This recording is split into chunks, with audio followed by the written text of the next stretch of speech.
Scott, thank you. That was an amazing session. I got to know some new things about the Southeast Asian and the Indian traveler, and the art of slow travel. That's something that stays with me. That's also something that I want to try with my family soon enough. My name is Saurabh Kapadia. I lead Google's business partnerships with the travel and food tech vertical here in India. And thank you. I'm hoping to also bring out some nuances about the APAC and the Indian travel trends and how we see them on a platform. What I also want to talk about is, and we cannot not talk about it today, is, I read somewhere that life is a book and those who don't travel have only read the first page. Now, that's an age-old adage, but so is our love for travel. And, the one thing that doesn't change is the wanderlust that continues to grow, except that it continues to transform along the way as we, experience, newer avenues, newer technologies, and how all of that is really transforming the world. Think about this picture. This could have been any of us a few years back, huddled around a family or friends, planning the next destination or planning what we're going to do in a particular city on that particular day. But all of that has really changed. It started with that small device in our hands that's really transformed, travel experiences, consumer experiences.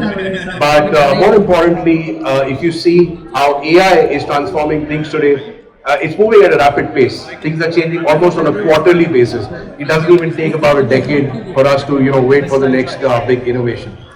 So that's really happening. And like I said, the one thing that doesn't change is our, hunger and our quest for travel. And that's good news for business. Scott spoke a little about some of the macro numbers, and here's just one that I want to talk about. 2.4 billion reasons for anybody in this business to be happy. This is from a World Bank Deloitte report, which says that by 2040, travelers across the world would be taking 2.4 billion trips. Now that's what the World Bank says.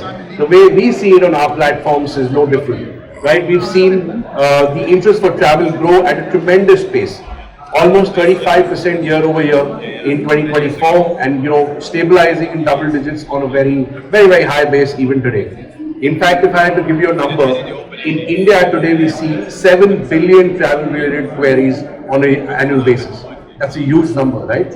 I also want to talk about a survey that we did across 7 APAC regions, with a sample size of about 7,000. No China involved, but 7 relevant APAC regions similar to what India is, and I think Scott spoke about some of them from a Southeast Asia perspective. And we found that the question, the interest around how many times would you like to travel, or would you like to travel a lot more? Actually, the response went up to 79%, which was a 6% growth year over year. All these are just positive indicators for the business that the world wants to travel. And if you need any further affirmation on that, here's a breakup of the 2.4 billion. Have a look at this. It's not new. If you look at it since 1975, the travel demand has been doubling every 15 years. And think about the rising disposable income, more aspiration for travel, better life expectancy, and a very different thing that's happened in the last 10 years. We have a multi-generational approach to travel. In the same house, you've got a millennial, you've got a Gen Z, you've got families that want to travel together, you've got senior citizens that want to take a vacation. So actually the number of travelers in your house has gone up as much as the aspiration. And if you think about all of those things put together, I think 2.4 billion as a number by 2040 is very good. Now, where will this growth really come from, right? APAC is going to be at the center of this growth. This is a survey from Euromonitor, and what it says is that by 2028, we would have added 55 million more people to the cohort, which makes the cohort of aspiring traveler to a seasoned tourist. Of course, there will be just 55 million more people with that, a higher disposable income, etc. But a large part of that is expected to be spent on travel. Likewise, the disposable income is expected to go up 28%, which is higher than what it would be in most parts of the world, say America or Europe. And finally, add to that the online penetration. APAC is expected to spend a lot more time online, which means we would be spending a lot more time researching, discovering, making final decisions, and of course eventually buying. All of this will have its own positive impact on travel too. We heard a little about, the top markets. Right now, have a look at these two charts. This is the state as we see today, right? The top 5 markets in terms of the outbound travel demand. These are the large markets which will continue to grow at a sustainable pace and keep increasing that demand over and over. But have a look at this one on the right? These are the markets that are going to enter the next top 15 markets, right? Which means they're going to actually replace some of the markets like Canada, Japan, Spain. If you see across both these, you've got 2 markets from Asia on the left and 3 markets on the right. And let's talk about the sweet spot, which is India. Already in a top 5, at a solid base, and expected to grow 5 times over in the next 8 to 10 years, right? Now, here's the India story. Our survey also showed that the average look-ahead window in India, which is basically the time taken for somebody to decide that they want to travel to finally make that trip, that look-ahead window has come down to 50, which is actually progressive because we used to be at 60 and 65, right? Which means that people are researching more, they're making faster decisions, and they're making more decisions related to travel. All of this, kind of adds up very well because when we look at our internal tools, which show a curation of, user interest across multiple categories. And this is based on, our owned and operated platforms, the ones Google search, YouTube, etc., right? We saw that travel actually had a 63% user interest, which is one of the highest for any categories. And this is expected to grow even further. The other big aspect is the online penetration in India, right? The online penetration is at 50% with regards to travel. But majority of this is for flight booking. If you think about accommodations, packages, tours and attractions, which are actually the more high margin businesses, this penetration is probably at about 20%. So as the overall penetration of travel goes up 60%, we expect all of this to have a positive effect, and AI is going to obviously transform and kind of really support that growth across accommodations, tours and experiences, packages, which I think makes for a great prospect for businesses in that sense out of India. Let's talk a little about the Indian traveler. We heard about all of Southeast Asia looking at outbound travels, right? Indians contribute to 20% of all outbound travel demand from APAC as we see it. It's also one of the fastest growing categories, and a lot more on experiences, on shopping, and even on niche pieces like wellness tourism, etc. So all of this is really growing in a big way, and that brings me to the point around the concept of affluence. The affluent traveler is one of the fastest growing categories across the world. India is no different. For context, we've defined an affluent traveler as somebody who spends over $500 a night. And that's a fairly large number in that sense. And if you see their, if you see even their travel patterns or affinities, you can see that whether it is domestic or international, affluent travelers are ready to take almost as many trips as the economy traveler. Only of course, the coverage or the weightage changes in terms of the nature of those trips. Affluence is more with family or with partners, as against economic travel, where it's, of course, it still continues to be higher, but it skews a little bit more towards family. Maybe it's a little bit more a Gen Z concept at this point in time. But the most important piece over here is that the Indian traveler wants to move towards affluence. They want to spend more on those experiences, and while doing so, they are really dynamic and flexible in nature. In our survey, when we spoke, we also realized that 78% of the people actually selected eventually a different location than the one that they initially intended to start with.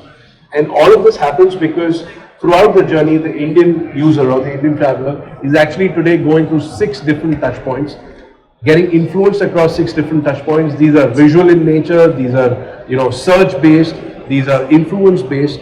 So as a brand or as a category, it's really, really critical to stay, along with your consumer all throughout their journey, because there is an opportunity to really influence or inspire them throughout their journey in a very meaningful manner.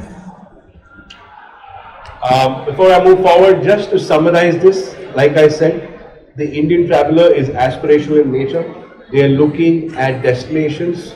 They're looking at moments that can become memories. They're not only bargain seekers anymore, they're looking and they're ready to pay for experiences. So we see an evolution from bargain seekers to value maximizers. And finally, they say dynamic throughout the journey, 6 touch points that I spoke of. So there's always an opportunity to get them to explore more, they stay flexible, and it's always great to have a potential consumer who's open to different choices or recommendations, right?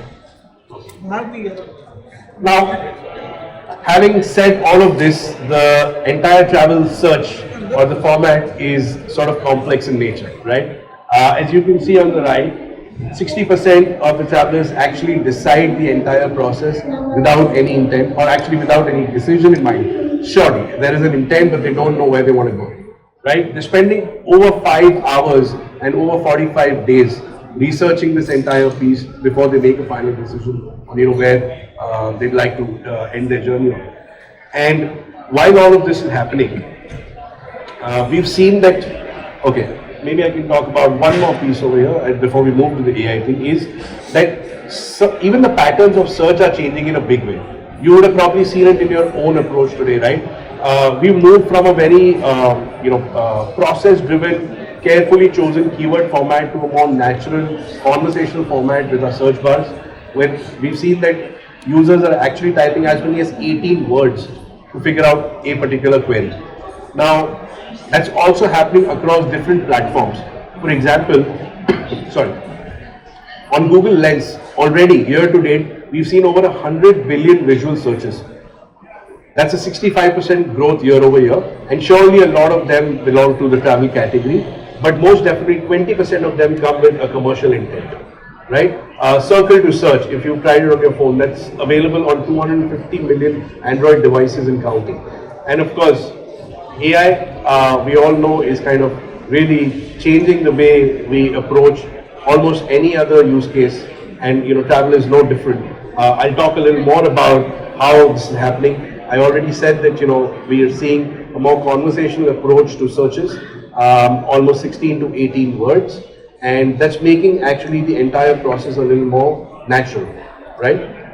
So in the midst of all this, how do you kind of sum it up? How do you see AI really playing an important role in the entire process of travel, right? This is true for any consumer experience, but let's think about it from a travel perspective, right? Today, a consumer's travel journey is seamless and simultaneous across 4 behaviors: searching, streaming, scrolling, and shopping. Let's start with the one that never stands still, and that is search. I already spoke about 7 billion searches on Google. Now, let me give you another perspective to this, right? Just out of India, we see 10,000 plus searches or travel related queries every minute, and that number is set to grow even further as AI really kind of transforms this entire experience, right? Like I said, AI is really supercharging Google search. It's making it more natural, it's making it more agentic, and most importantly, it's making it a lot more intelligent. AI overviews.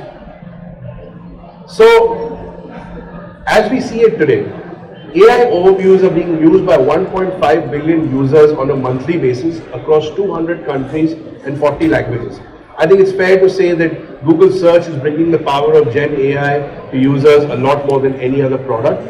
And AI really is at the helm of it, trying to make the entire process more agentic, like I said, more natural and more in connect with the customer or the potential user. Then you've got the AI mode, which actually leverages the best abilities of Gemini.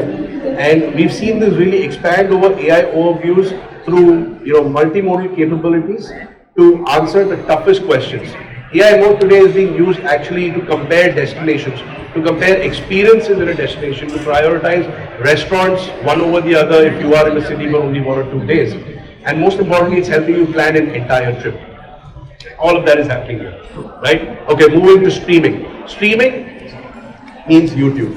Now, for the last 20 years, YouTube has been shaping culture, and it's driven by its influencers and also by multiple global movements across art, travel, sports, cinema, all of that. It's all happening on YouTube. And at the heart of all of this are our creators. These creators have actually had a great connect with their audience, not because the current audience has a different taste which has changed over generations, but because their approach is a lot more authentic, it's a lot more real, and it's a lot more relatable. So for that reason, we've seen today YouTube actually become the first screen in so many houses. It's actually the foundation of the growing ages. And at the heart of it, like I said, are our creators. It's no different for travel as a category. So I'm going to make it a little more relevant for our category, right? The same research that I spoke about. We spoke to audiences or respondents across India and across APAC, trying to understand, how do they use different surfaces, because we spoke about those 6 touch points, right? How do they use these different surfaces in their quest for travel? And what we found was that 60% of them actually said that visual searches played a super critical role today in their entire journey from dreams to destination. And while all of that is happening, here's one more perspective, because I did speak about how important researching is, how many people are using search. At the same time, I also want to give you a perspective of how these things work in APAC as a region, and India is no different, right? So think about it. If there were 100 searches related to travel across the world, 20% of those are coming from APAC. But if there were 100 views related to travel, 60% of those are coming from APAC. So the number is between 60 billion and 600 billion, right? That's how different the whole scope is, and that that is a submission to the fact that visual is going to play a super critical role as we get forward. AI is only going to enhance it to make the entire consumer experience a lot more believable and a lot more sort of memorable. Okay, we can't not talk about India. So in India, we see over 110 million hours of watch time for travel related content. Do you know how large that makes travel as a category, or how interesting or how seeked after a category in India in comparison to maybe something else, something that all of us here in India completely look forward to a type of? It's almost as big a category as cricket today. So we get almost as much watch time for travel as we do for cricket related content. Now imagine that's how engaging it is, right? And that's really the future. That's where we're heading. Okay. You've probably seen YouTube Shorts in some form or the other. You're probably using it on a daily basis. I hope you are. It started here in India, and we already have 1 trillion views on YouTube Shorts, and a very large part of that is travel-related content. So, if you haven't given it a try, please do. I'm sure that you will find relevant content. You might discover newer creators. You might even find new destinations or new ways in which folks are looking at the travel business across the world, right? Finally, scrolling. So we spoke about those 6 touch points, and how customers move between the entire research process, 5 hours plus 45 days. But all of this, it's not happening. While it is seamless, it is not linear. It just keeps moving from one format to another. Folks are actually using, investing time on things like places to see, restaurants to visit, destinations to go to, experiences to gain, all of that. And like I said, it may start in terms of inspiration from a video perspective, then it kind of goes back to these different formats of search. So scrolling is seamless, but it is not linear.